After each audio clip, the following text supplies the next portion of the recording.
umekuja kulala na mtu wangu. Ulimjua? Si mimi ndio nilikuonyesha huyu mtu wangu. Wait. Ulikuwa unamjua?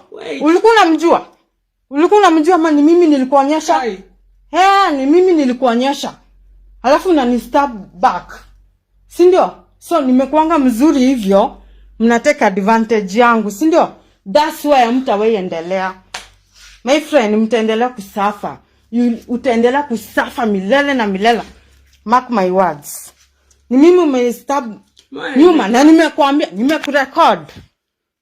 Umekuja kutombana na mtu wangu. Huyu mtu wangu ni mimi nilikuonyesha. Sawa? Ni mimi nimekuonyesha mtu wangu. And that's why Juni nampenda nika feel. Unasikia? Unafanya nini kwa kitanda yake? Unafanya nini kwa nyumba yake? Sasa utanirecord aje na unataka niongee?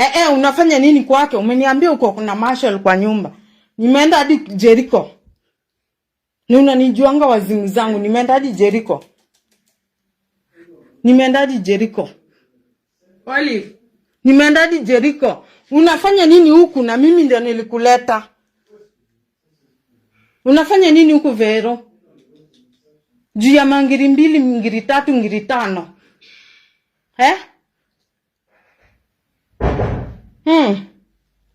Unafanya nini huku? Kwa mtu wangu, ingekuwa ni wewe umenipata kwa mtu wako, umeniintroduce kwa mtu wako, kesho yako unanipata huko, ungefanya nini? Ungefanya nini? Kama ni wewe ungefanya nini? Huyu mwanaume ni mimi nimekuintroduce kwake. Nimekupigia simu ukasema aje uko kwa nyumba na Marshall. Brother yako amelala kwa kiti. Nimekwambia nipe brother yako. So the reason ni kunirecord. Na kurecord. Ndio nijue wenye wananikulanga nyuma. Sitaki unijibu. Huyu mtu si wako. Ni mtu wangu nilikuintroduce kwake. Ni mtu usiniongeleshe. Ni mtu wangu nilikuintroduce kwake, alikuwa amekuja kwangu. Sawa? How cheap are you? Wewe ni mchipu aje by the way? Wewe ni mchipu aje? Unaweza kutolea statement ya umse pesa mimi amespend kwangu.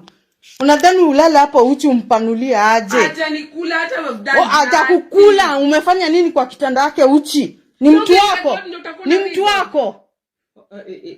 wako. Alafu sasa unaniambia akinipigia, akinitaka nitakushow.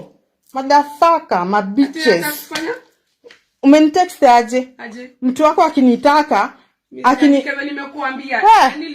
Wala wewe ni nyoks. Vero wewe ni nyoks. Na nakushuku ni kama ulitombananga na Kevo.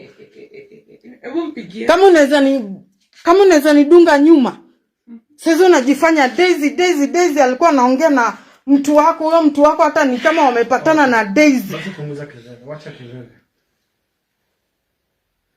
Kumbe uko hapo ushatoanisha manguo. Mimi nimekunywa nikakuja nikalala hapa, angekuwa. Unalala hapa ni kwako. Ukinileta hapa unalala. Nilikuleta tukiwa na wewe wawili. Ulinileta tukiwa wawili. Mbona vile tulikuwa na niko na messages hapo umesema umelala kwako. Hauna stima. So hapa ndio kuna stima.